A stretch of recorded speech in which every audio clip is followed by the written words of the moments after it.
권력의 횡포에서 벗어나게 하겠다 이렇게 발표하셨죠. 기억하십니까?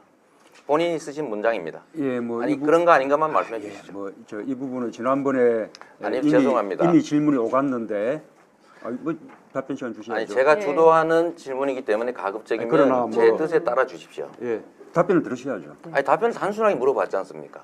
자, 제가 조금 지난번에- 이렇게 개인적인- 말씀하신 게 문 후보님이 발언인가를 확인했습니다. 단순하게. 예, 준조세 금지하겠다고 말씀드렸습니다. 그러니까요. 예.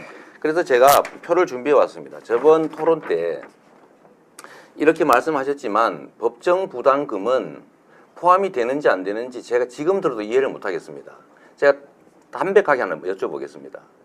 지금 문 후보님은 준조세 중에 들어있는 후원금 1조 4천억, 그 다음에 법정 부담금 15조 원 이렇게 지금 구성이 되어 있는데 법정 부담금 15조 원을 폐지하시겠습니까? 그냥 두겠습니까? 법정 부담금을 말한 것이 아니라고 지난번에 이미 아니 말씀드렸고, 아니 안 하겠다는 뜻입니까? 자, 그래서 말씀드렸고요. 지금 우리가 지금 보고 있는 이 최순실 국정농단의 아니 A를 물으면 A를 답해 주시고 A에 대해서 B 얘기를 하지 마시고 북풍농단이 왜 나오십니까? 법정 부담금을 폐지하게 되면 15조 원의 국민 부담이 늘어나게 됩니다. 대기업들이 16조 4천억의 준조세를 내는데 그중에는 준조세란 개념상 법정 부담이 들어있고 후원금도 포함되어 있습니다. 그리고 후보님이 말씀하신 준조세 16조 4천억이라고 하신 말씀에는 이 두 가지가 포함되어 있지 않습니까? 그래서 제가 궁금한 겁니다. 이 부분이 이미 지난번 토론 때 아니, 지금 법정 준비 준조세 제가 시간이 금지하겠다는 지금 제한돼 준조세 있어서 좀 속에는 협조 좀 해주십시오. 법정 중급이 포함되어 있지 않다라고 이미 그러니까 법정 말씀드렸는데 부담금을 안 다시 하시겠다는 또 겁니까? 법정 준비 부담금은 부담금에 대해서는 폐지하지 않는다. 별개다라고 말씀드립니다. 폐지하지 않는답니까? 예. 별개답니까? 아니, 법정 부담금이 뭐가 문제겠습니까? 법에 따라 되는 것인데. 그러니까 폐지하지 않는다는 뜻이죠. 그렇죠.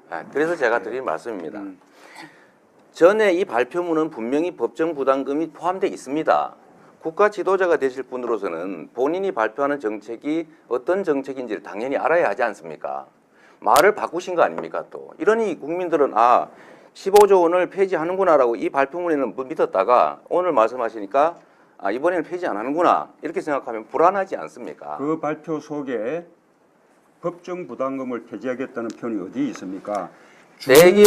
준조세 규모가 학계에서 통용되는 대로 이런 규모에 달한다라고 표현한 최소한 것이죠. 그러면 이걸 분리해서 표현했었어야 됩니다. 좋습니다. 저는 이제야 이해가 됐습니다. 다행입니다. 15조 원을 폐지하면 국민들이 가구당 100만 원씩 더 낼 뻔했습니다. 자, 이 정도면 네, 답변할 됐습니다. 시간 네, 주셔야겠죠. 네. 아니 이 정도만 확인하면 됐습니다. 네. 제가 그 다음에 자, 이 부분은 역시- 우리 사회적 요금 드립니다. 좀 이렇게 예. 답변할 시간 줘야 되지 않겠습니까? 자, 지금 단문 단답형의 질문이라면 제가 괜찮을 텐데 질문이 좀 길었기 때문에 약 10초간 답변. 30초 너무 주셔야죠. 짧은가요? 오늘 30초 드리겠습니다. 동의하십니까? 예, 예. 좀 다른 분도 과하신 것 같습니다. 30초 정도 드리세요. 10초. 네, 예. 원하십니까? 어떻게 생각하십니까? 30초. 시간이 가고 있습니다. 잠깐 카운터 눌러주세요. 저는 30초 뭐 동의하십니까? 우리 이재명 잠깐만요. 후보 문 후보님 말씀하시죠. 잠깐만요. 하십시오. 30초 네, 동의하십니까? 네, 하십시오 그냥. 예. 두 분이 좀 아니 네. 하십시오. 30초. 예. 30초 네, 괜찮으십니까? 네, 자, 그럼 네. 30초 문 후보님 답변 기회 드리겠습니다. 저는 이재명 후보의 이 질문에 좀 유감스럽습니다. 이번에 준조세 금지라는 그 처방이 이번에 최순실 국정농단 속에서 드러난 이 재벌과 정권 간의 정경유착, 또 그것을 통해서 오간 검은 돈, 이런 부분들을 일체 없게 하겠다라는 취지라는 것은 누구나 다 알 수 있는 바입니다. 법정 부담금은 법적인 제도에 의해서 부담하는 것이기 때문에 거기에 해당하지 않는 것이죠. 이번에 삼성을 비롯한 재벌 기업들이 네. 말하자면 정권에 의해서 뜯긴 돈들이 네. 얼마나 많습니까? 그런 정리해 것을 주시기 일체 바랍니다. 없애겠다라는 네, 취지다라고 정리하고 넘어가십시다. 네. 네, 알겠습니다. 예. 뭐 다행스러운 일입니다.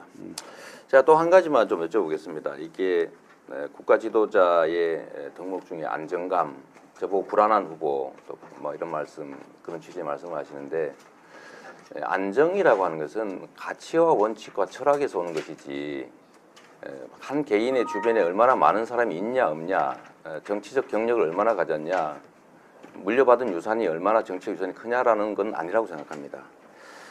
혹시 전윤철 선대위원장께서 악성 노조 때문에 일자리 만들기가 어렵다 이런 말씀한 거 기억하십니까 혹시? 모르겠습니다. 아, 네. 바로 그 점입니다. 우리 문 후보님 주변에 소위 기득권자들이 엄청나게 많이 자꾸 모이고 있습니다. 예를 들면 10년의 힘 여기도 보면 거의 대부분 기득권자들이고 재벌 사회 이사들입니다.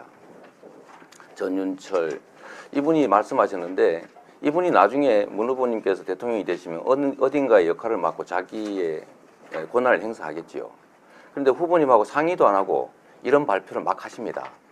악성 노조, 의료 민영화 이런 말씀하시는데 이렇게 하면 나중에 문 후보님의 뜻과 다른 이런 표현들이 자꾸 생길 때 어떻게 하시겠습니까?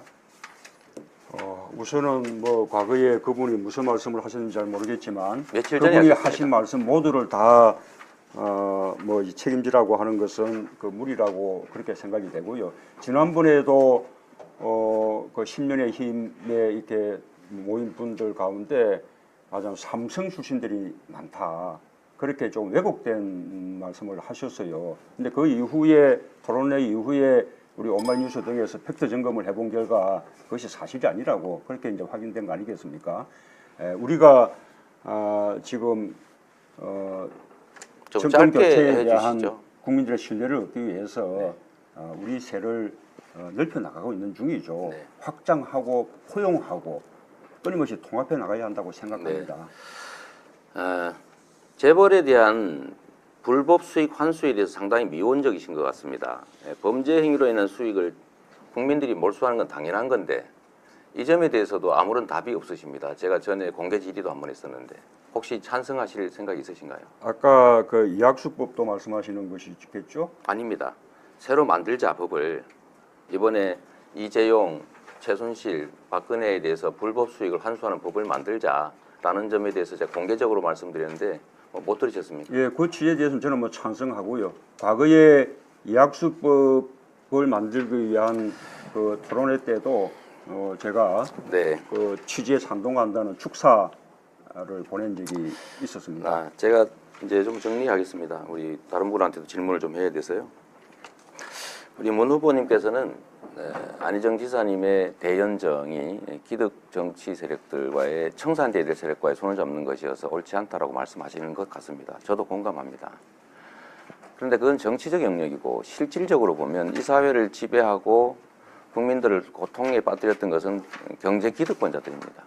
이 경제 기득권자들, 소위 재벌, 기득권자들, 이 사회의 온갖 기득권자들이 우리 문 후보님 주변에는 아주 대규모로 몰리는 것 같습니다.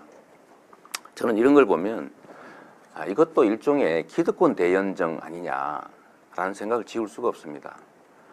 국가가 억강부약의 정신으로 그야말로 약자 다수를 보호해야지 강자들을 보호하고 강자들의 빌붙어서 또는 강자들의 편을 들면 어떻게 되겠습니까? 좀 안타깝다는 생각이 들어서 질문은 아닙니다. 그냥 제 의견이니까요. 우리 안희정 지사께 한번 여쭤보겠습니다. 이런 거 넘어갈 수는 없는 것이죠. 네, 지금 잠깐만요. 제가 조금 개입을 좀 하겠습니다. 공세적으로 다들 토론하시는 건 좋은데 앞서 제가 말씀드린 대로 답변 기회는 보장을 하는 토론이어야 합니다. 이게 의견만 발표하는 것이 아니라 상호 간에 교통하는 시간이거든요. 그래서 문재인 후보에게 질문성 의견을 하셨기 때문에 질문 아닙니다. 질문 아니었습니까? 제 의견이었습니다. 의견이었습니까? 네, 예. 마지막 의견. 네. 알겠습니다. 우리 안희정 지사님은 복지에 대해서 사회자님, 잠깐만요. 방금 이게 일반적인 의견을 말씀하신 것이 아니고 저를 비판하는 의견을 말씀하신 것이거든요. 그러면 저한테 그에 대한 반론권. 반박 또는 해명 기회를 주시죠. 이따가 발언 주도하실 때 하시면 되지 않습니까? 이게 자, 그렇게 해야죠. 매끄러운 진행을 위해서 제가 앞서도 이제 공세적인 토론 저는 좋다고 생각합니다. 불꽃 튀는 후보 간의 경쟁 매우 바람직합니다. 그렇지만 제가 듣기에도 질문성 의견이었기 때문에 30초간 답변 기회를 드리고 넘어가도록 하겠습니다. 저는 우리 이재명 시장님이 이게 재벌 해체를 주장하시는데요. 우리가 이 적폐청산으로서 재벌 개혁을 요구하는 것은 공정한 경제 생태계를 만들고 재벌 자신도 오히려 세계적인 경쟁력을 높여주자는 그런 취지입니다. 재벌을 해체하자 또는 기득권자들을 일체 다 타도하자, 일체 다 배제하자 이런 식으로 해서는 새로운 대한민국을 열어갈 수 없다고 생각합니다. 아까 네. 네. 30초 드렸습니다. 자, 제가 재벌 이어가겠습니다. 체제 해체를 얘기했지 재벌 해체를 얘기한 일은 없는데 왜곡 안 해주시면 좋겠습니다. 저는 재벌의 가문들의 부당한 지배를 제거해서 재벌 대기업들이 제대로 된 국제 경쟁력을 갖고 국민의 사랑을 받는 기업이 되게 하자라는 것입니다. 끝으로 저는 우리 모든 후보들께 앞으로도 이제 8차례가 남았는데 제안 드립니다. 동지에 대한 예의를 서로 지킵시다. 우리는 한 민주당과 진보 진영의 동지입니다.